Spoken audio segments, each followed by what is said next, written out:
शिव पुराण के अनुसार भगवान गणेश जी के विवाह की विस्तृत कथा। एक बार कैलाश पर्वत पर भगवान शिव और माता पार्वती विराजमान थे।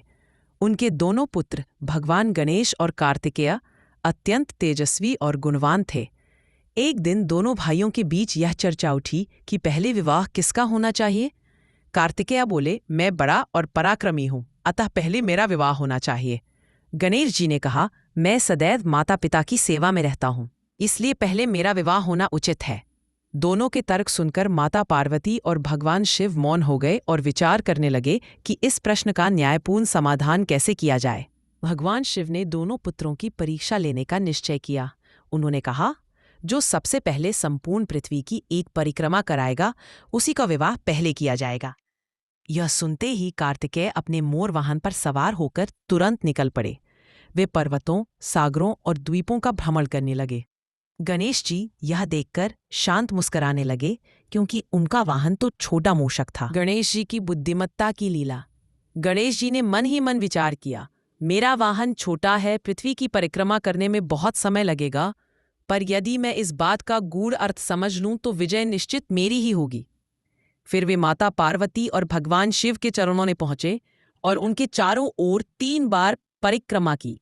परिक्रमा पूर्ण कर वे हाथ जोड़कर बोले, माता पिता ही संपूर्ण ब्रह्मांड है, उनकी परिक्रमा करना ही सृष्टि की परिक्रमा के समान है। उनकी यह वाणी सुनकर भगवान शिव और माता पार्वती अत्यंत प्रसन्न हुए। उन्होंने कहा, वत्स गणेश, तुम्हारी बुद्धि वास्तव में अद्वितीय है। कार्तिकेय का लौटना और असमंजस। उधर कार्तिकेय जी पृथ्वी की परिक्रमा कर लौटे। जब उन्होंने देखा कि गणेश जी पहले ही विजेता घोषित हो चुके हैं, तो वे आश्चर्यचकित हो गए और बोले, मैंने तो संपूर्ण पृथ्वी की परिक्रमा की, फिर विजेता गणेश कैसे हुए? तब भगवान शिव ने प्रेम पूर्वक समझाया, कार्तिकेय, गणेश ने यह समझा कि माता पिता ही सृष्टि के केंद्र हैं, उनकी परिक्रमा ही सच्ची परिक्रमा है। यह सुनकर कार्तिकेय ने अपने भ्राता गणेश जी को प्रणाम किया और प्रसन्न चित्त होकर उन्हें आशीर्वाद दिया। विवाह का निर्णय और आयोजन। भगवान शिव ने यह घोषणा की, अब गणेश जी का विवाह पहले होगा। फिर उन्होंने ब्रह्मा जी की आज्ञा से प्रजापति विश्वरूप की 2 कन्याओं सिद्धि और बुद्धि को गणेश जी की वधू के रूप में स्वीकार किया। विवाह के लिए कैलाश पर्वत को स्वर्ग समान सजाया गया। सभी देवता, ऋषि मुनि, गंधर्व, अप्सराएं, यक्ष और किन्नर इस दिव्य विवाह में उपस्थित हुए। वैदिक मंत्रों और मंगल गीतों से संपूर्ण कैलाश पर्वत गुंजायमान हो उठा। गणेश जी का भव्य विवाह समारोह। भगवान गणेश जी का विवाह अत्यंत हर्ष और उल्लास के साथ संपन्न हुआ। सिद्धि और बुद्धि दोनों देवकन्याएं परम गुणवान और सौम्य थीं। विवाह के समय माता पार्वती ने गणेश जी को आशीर्वाद देते हुए कहा, वत्स, तू सदा संसार के मंगल का कारण बने। जहां तेरा पूजन होगा, वहां सिद्धि और बुद्धि दोनों निवास करेंगी।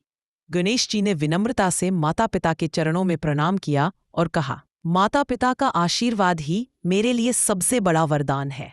समय बीतने पर गणेश जी के 2 पुत्र हुए, शुभ और लाभ। शुभ का अर्थ है मंगल और लाभ का अर्थ है समृद्धि। इस प्रकार गणेश जी को शुभ लाभ प्रदाता कहा जाने लगा। जहाँ गणेश जी की पूजा होती है, वहाँ सदैव शुभता, समृद्धि और सफलता का वास होता है। इसी कारण किसी भी शुभ कार्य से पहले गणेश जी की वंदना की जाती है। गणेश जी की शिक्षा और संदेश। यह दिव्य कथा हमें सिखाती है कि संसार में बल और पराक्रम से अधिक महत्व बुद्धि, भक्ति और माता पिता के सम्मान का है। जो अपने माता पिता को सच्चे अर्थों में परमेश्वर मानता है, वही सच्चे ज्ञान का अधिकारी होता है। गणेश जी की कथा यह प्रेरणा देती है कि जीवन में सफलता, शांति और सुख प्राप्त करने के लिए सबसे पहले माता पिता का सम्मान, फिर परिश्रम और विनम्रता आवश्यक है। इसीलिए भगवान गणेश को सिद्धि बुद्धि के स्वामी, विघ्नहर्ता और मंगलकर्ता कहा गया है।